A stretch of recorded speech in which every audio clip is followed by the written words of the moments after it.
when you finish with just the excitement of the last 2 months, and there's this connection that happens between fans and players, and it's nice to kind of, it's like then you become friends, and you haven't seen them for a couple months, so you get back to see them again, so it's going to be fun. Has the feeling in the building changed after a run like you guys had last year? Obviously, a lot of memories here now.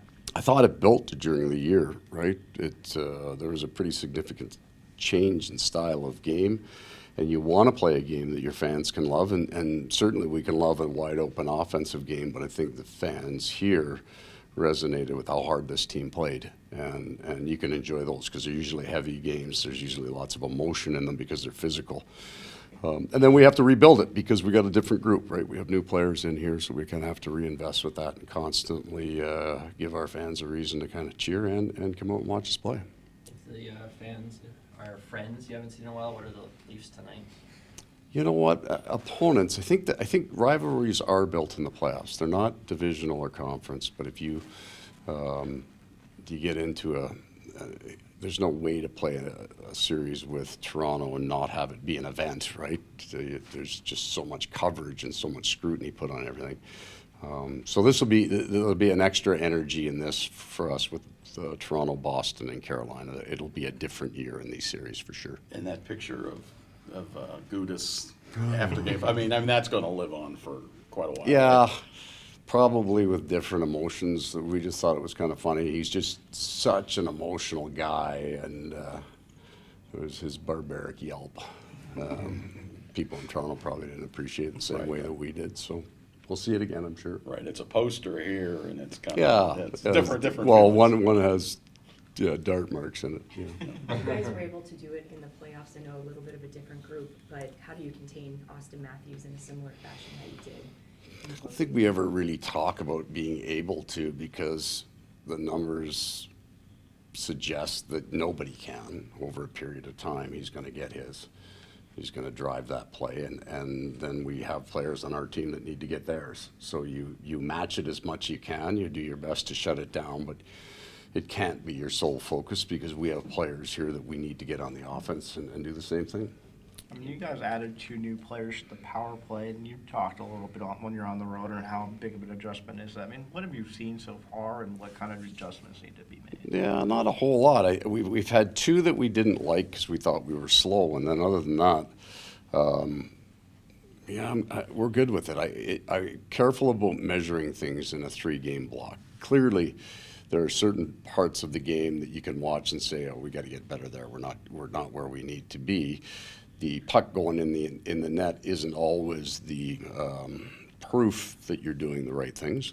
We had a very strong goaltender in Game 1. We scored an important goal in Game 3, and it's not a big enough sample size then to judge it for anything more than that. I mean, everything on that power play seems to start with Oliver Ekman-Larsson. He's a guy that throws a lot of pucks on that. Is that something more you want to see too? Well, it's his great skill is his ability to get that to the net, and that's from experience with me. We would show video after video of him when he was in Arizona and we were in the West about we've got to get in that shot lane. We've got to block this shot because it's not always heavy.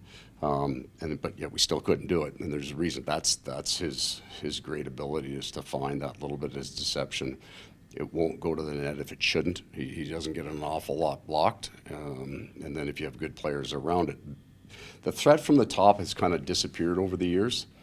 I think when Ovechkin, Stamkos, and some of these guys came in, and for us in Winnipeg it was Patty Laine, when it became so dynamic on the flanks, the heater.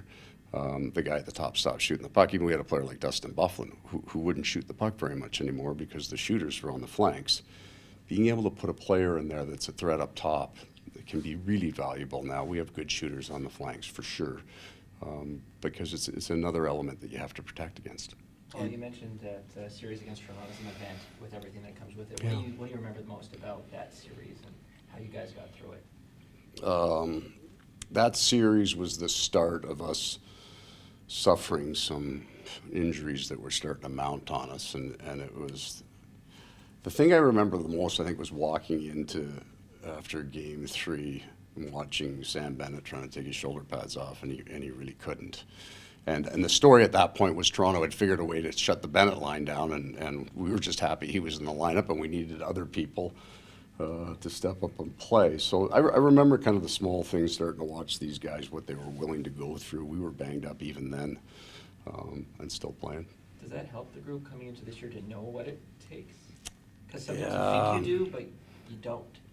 Well, that was our entire year. I mean, we got ourselves in trouble, but not from lack of effort. I mean, we just had some injuries early. We were changing the way we played, and then we got into a January that was very hard. Our last 2 weeks were brutal, and we survived it. And that was the turning point for us when we started. We were a pretty good team from January 2nd on. I think we're probably only about 3 points behind Toronto, and we had some key guys out. We lost Bennett toward the end of the year, who's so important to us, won't play tonight.